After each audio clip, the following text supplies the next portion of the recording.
What is up mga show? Welcome back to my channel. Welcome back sa ating panibagong unboxing video. So for today's video is mag-unbox na rin tayo ng ating bagong dating na pyesa para sa ating Aerox version 3. So update lang muna tayo mga show. Yung nakaraan na video is nag-unbox tayo ng Daytona clutch lining at saka CRT na clutch spring. So hindi ko pa na-install yon. I don't know kung kailan natin ma-install yon sa ating motor. Napag-isipan ko kasi na siguro bibili tayo ng Daytona clutch bell para match siya sa Daytona clutch lining natin para isahan lang yung pag-install. So hindi ko pa sure kung bibili ako ng bagong clutch bell para sa ating Aerox version 3.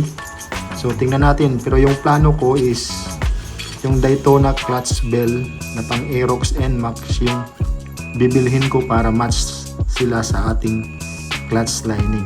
So in this video mga show, ito muna yung ating bubuksan. Sige, buksan na natin mga show. Hulaan nyo kung ano to.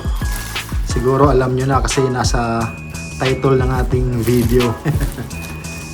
So don't forget to like and subscribe sa ating YouTube channel. Subscribe kayo mga show para masubaybayan nyo yung ating mga videos, updates sa ating Aerox version 3. So ito po yung ating first na item. Yan, okay naman yung pagkabalot, silyado. So let's see.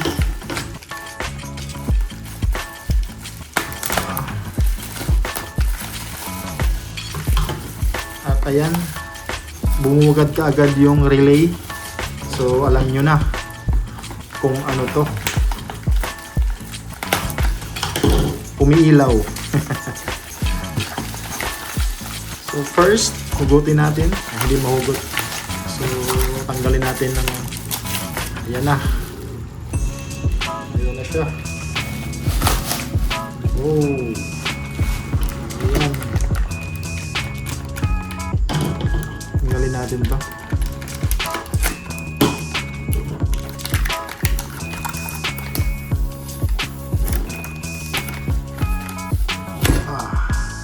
Ito muna. So first, yung relay niya mga show. Ayan. What's inside the box ng relay? Ayan, wirings, socket. Yun lang naman siguro.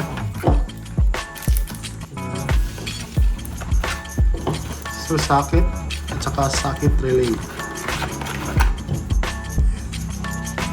5 pins.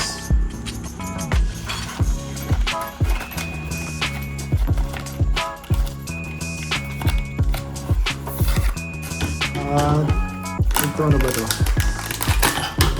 Halin natin. Siguro alam nyo na yung ano, yung item natin. Ito muna. Ito.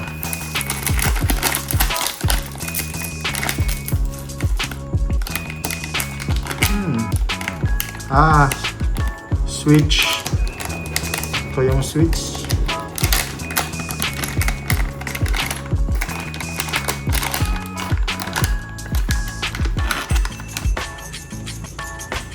Ayan.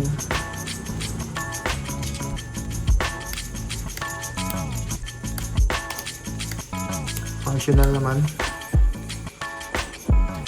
Maganda yung switch nila. Medyo mabigat. Yan.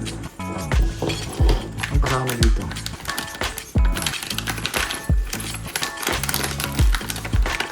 Ayan. So, pwede siyang pag ganyan pwede ring ganyan. So kaliwa't kanan pwede. So pwede dito sa kaliwa, pwede din dito sa kanan. Okay. Maganda yung relay, medyo mabigat. Siguro quality to. Tingnan natin.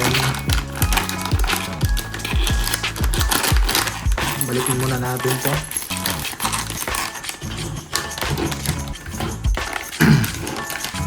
At ito na mga show. Zenlo X3. So galing to mismo sa Zenlo Philippines sa Orange app. Ayan, may QR code pa. So Zenlo X3 LED. Total internal reflection rear lens. Guard the road of life with light as a shield.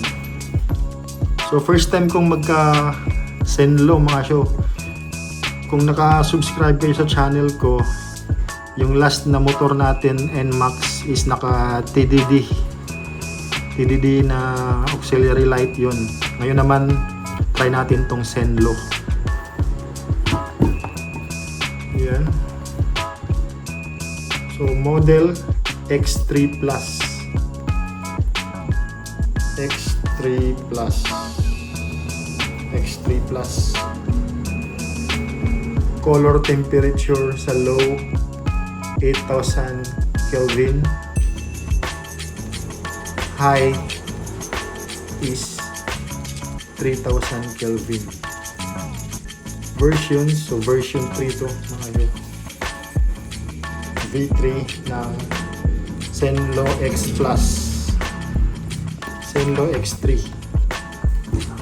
So buksan na natin. So ayan siya. Meron pang mga ano to, para maiwasan ang pagka-defect. Ayan, mga instruction, warranty. At ito, Zenlo rear lens MDL with 2 relay.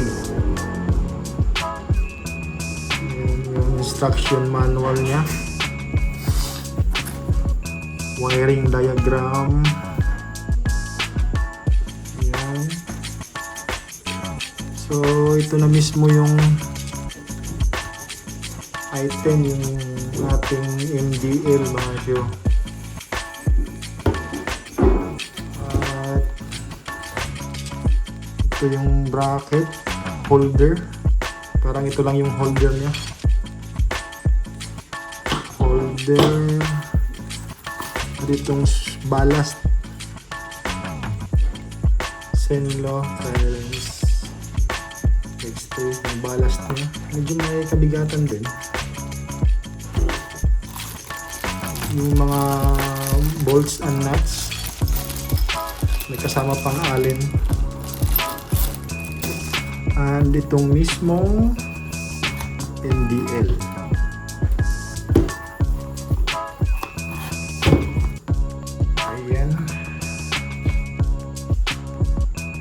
So tatlo yung bulb niya. Ang tawag to, bulb ba itong tawag dito?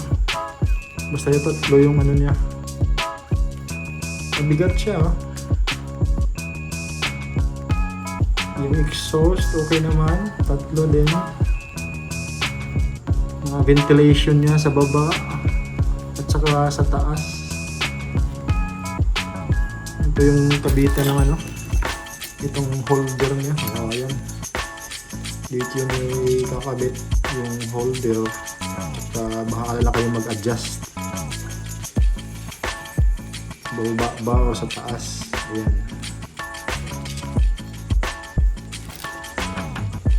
So medyo mabigat siya mga show. Tingnan natin kung tatagal to sa ating Aerox version 3. So yan lang muna. At siguro bukas or sa mga susunod na uploads natin is i-install natin to. Ipapa-install natin to. May kasabayan kasi ako, yung mga tropa din. Extra din yung kinuha nila. So siguro sasabay ako pag magpapa-install sila. Sabay na rin para sabay kaming lahat. So ayan. Yan yung ating X3. What's in the box. So ayan mga show. At ito, susunod natin na item. Itong isa. So this is the bracket para sa NMAX Aerox. Siguro hindi ko sure sa version 1, pero sa version 2 at 3 ng NMAX at saka Aerox is swak to. Pasok to. Buksan natin.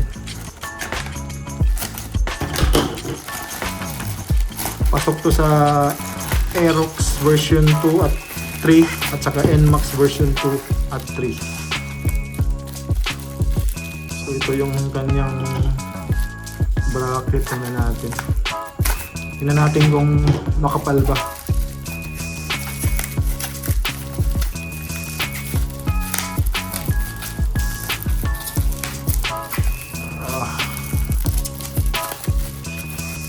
Ayan. So ito mga ito. Medyo may kapala naman.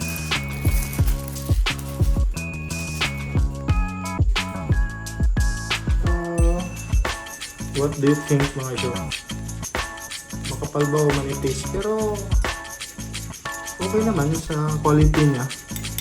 Bakal. At yun.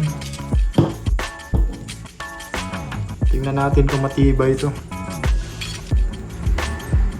Try natin pag naka-install yung X3. Anong posisyon niya.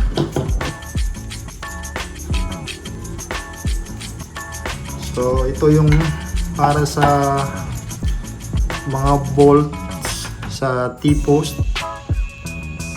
So sasalpak lang yan sa bolts. Ikaw nang bahala kung sa apat kasi yung bolt eh. Ikaw nang bahala kung sa baba ba o sa taas mo ilalagay.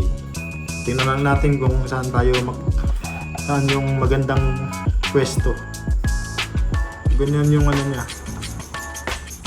Siguro ganyan. Ganyan. Or paganyan. So ayan lang yung show sa video na to. Siguro bukas kami magkakabit nito. Iwan ko kung ilang motor kami. Siguro 4 or 3. Isang sniper or dalawang sniper na 155 at saka siguro 3 Aerox kami or 2 Aerox. Ayan. So ito lang muna yung video natin ngayon mga show sa another unboxing video. So ito yung ating laman ng ating parcel. So hopefully bukas may install namin to. At separate na lang yung video ng pag-install at saka separate video yung pag-test natin dito sa ating Zenlo X3. So yun lang mga show. Salamat sa panonood. Don't forget to like, subscribe to my channel para updated kayo sa ating ginagawa sa ating Aerox version 3. So update lang mga show. Yung ating panggilid standby na lang muna siguro. So siguro bukas or sa susunod na araw install natin to. So yun lang mga show. Salamat sa panonood. Always remember, ride safe. Peace out. Baboom.